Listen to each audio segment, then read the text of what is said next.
It's a nice start to the morning after a little bit of fog. Those winds are kicking up later today. Looks like we're going to see partly cloudy skies and a little bit of sunshine for your Sunday. And this Sunday morning on DC News Now, remembering a parole agent killed on the job. What officials are doing to prevent future lives from being lost on the job. And Metro continues its Fill a Bus campaign, how you can help those struggling with food insecurity. And some Washington Caps players lifting up the next generation of hockey stars, how their Rising Stars Academy is making a difference. You're watching the station covering all of the DMV. This is DC News Now. Good morning. Thank you for waking up with us here on DC News Now. I'm Tosin Fakile. It is Sunday, February 9th. It's Super Bowl Sunday, everybody.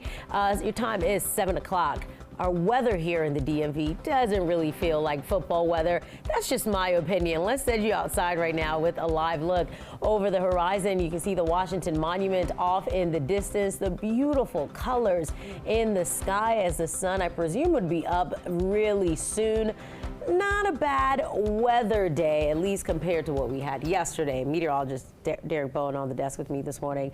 The weather's been really topsy-turvy these last few days. That they have. Sunrise is in T-minus 5 minutes and counting. We're looking at, of course, a nice sunny day today. But like you said, the weather has been topsy-turvy over this past week, and it's going to be more even topsy-turvy as we head into this week ahead. It looks like we could see some light to moderate, maybe even some heavy snowfall, depending on where you are here and across the DMV. We're looking at temperatures into the 30s and 40s this morning. Manassas, though, is just holding strong at 27 degrees. They're going to stay into the 20s, it looks like, for a good part of the morning, at least until the sun begins to rise. 35 here in Washington, 41 in Frederick, 37 Hagerstown, 39 Winchester. We're looking at, of course, that fog is starting to burn off here and there. Still seeing 0 miles of visibility towards Fredericksburg, as well as those higher elevations off towards the west. Could also be seeing some issues here and there and some other isolated locations here. But we're looking at, of course, those winds really to pick up as the sun begins to rise. We're already starting to see those winds pick up quite a bit over from Frederick over to Hagerstown along I-70. We're seeing that along the I-81 corridor too, with those winds upwards of 20 miles per hour between Martinsburg as well as Winchester. We're going to see more of those winds as we head later today.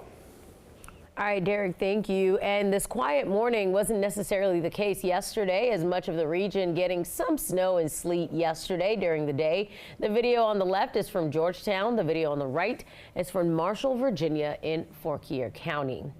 7:02, it is Super Bowl Sunday. Today, the Philadelphia Eagles will take on the Kansas City Chiefs in New Orleans for Super Bowl 59. At halftime, rapper Kendrick Lamar will be performing with SZA. Kickoff at 6:30 Eastern Time.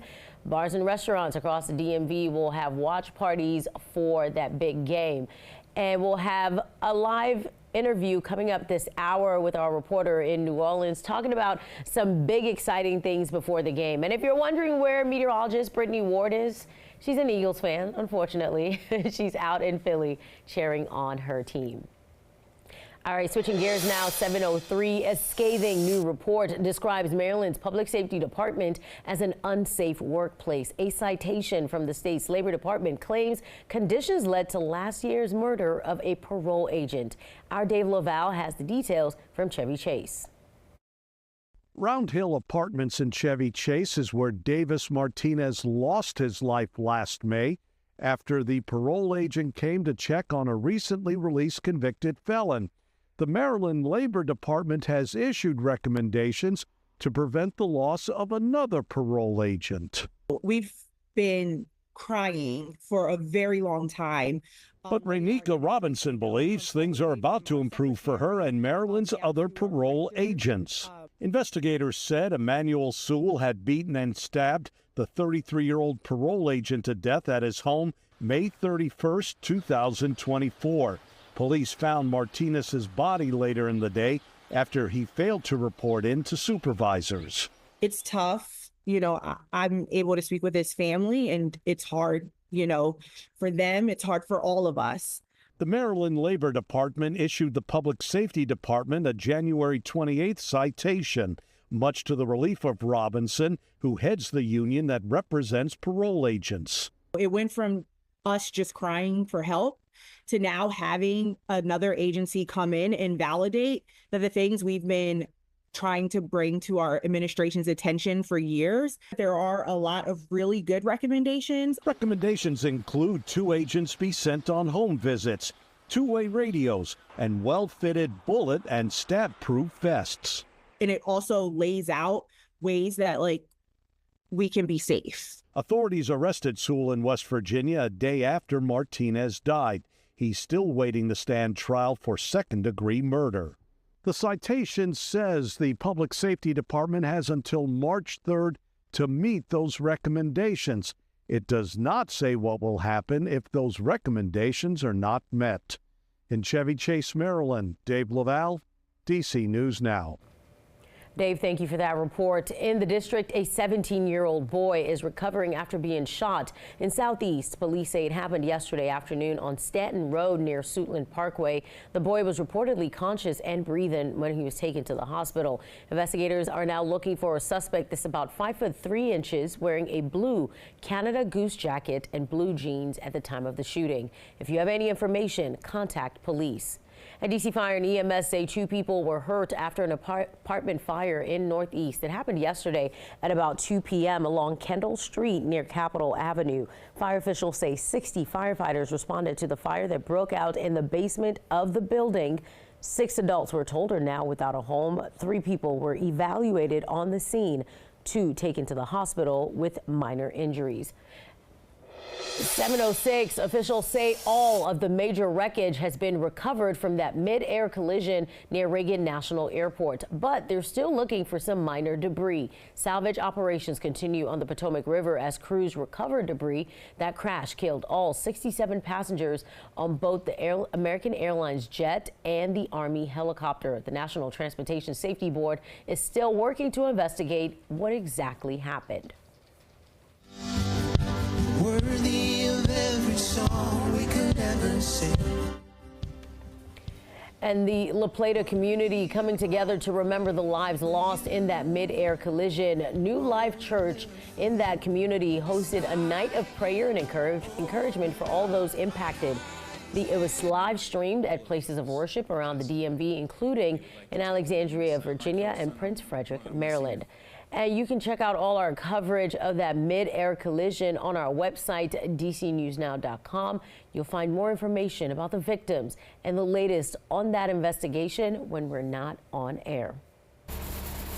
7:07, Metro's 7th annual Fill a Bus campaign is officially underway. It helps those struggling with hunger and food insecurity in our region. DC News Now's Danielle Hamburg shows us how it is making a difference.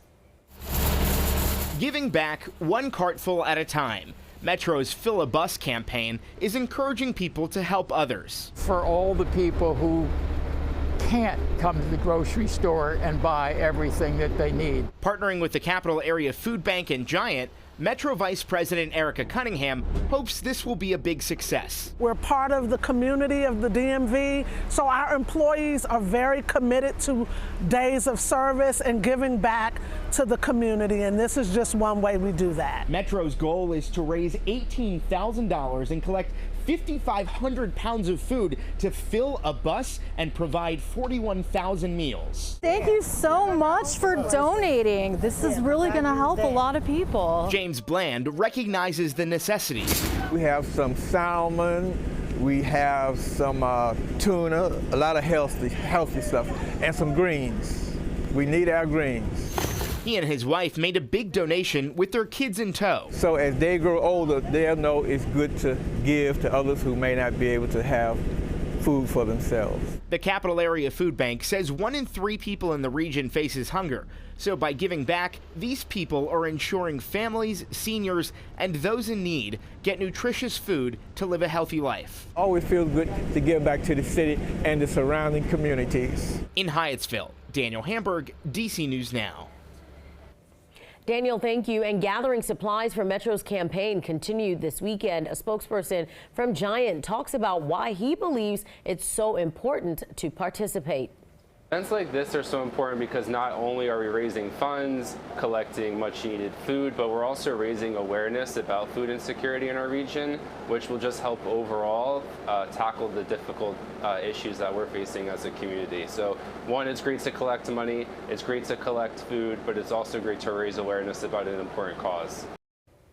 You can donate money online or at locations across the DMV. We have the details on how you can go about it on our website, dcnewsnow.com. Also want a line on this hash mark, line on this hash mark, line there, and line here. All right, and I'll walk through what we're going to do step by step, so that way everybody's on the same page. Can you do that?